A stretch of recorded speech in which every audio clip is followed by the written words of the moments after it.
মনে তিনটি স্তর আছে।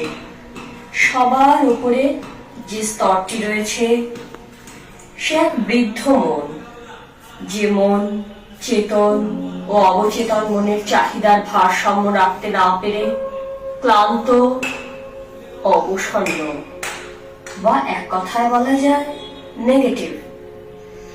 আর তার ঠিক নিচের স্তরেই রয়েছে এক যুবা মন, যে বাস্তব অবাস্তব, যুক্তি তর্ক এইসবের বেড়াজালে আবদ্ধ। সে বিক্ষুব্ধ, সে বিদ্রোহী। আর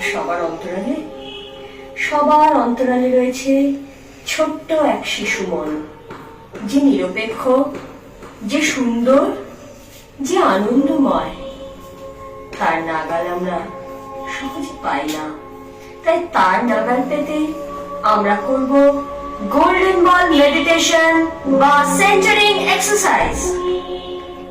না, এটা ঠিক ধ্যানমগ্ন হওয়া নয়, চিরাচরিত ধ্যান বা মেডিটেশনের কনসেপ্টের থেকে একটু বাইরে। আসলে স্বামী বিবেকানন্দ এই মনের ব্যাখ্যা দিতে গিয়ে বলেছিলেন এক জায়গায়, মন এক উন্মত্ত বাঁদরের মতো, তাকে বাঁধার চেষ্টা করলে সে তো বিদ্রোহী হয়ে উঠবেই। তাই সেই চেষ্টা না করে আমরা তাকে দৌড় করাবো, যাতে সে ক্লান্ত হয়ে এক জায়গায় স্থির হয়ে বসতে পারে। আর তখনই আমাদের পরম প্রিয় বন্ধু সেই শিশু মন, তার সঙ্গে আমরা মিলিত হতে পারবো। শুরু হচ্ছে গোল্ডেন বল মেডিটেশন বা সেন্টারিং এক্সারসাইজ।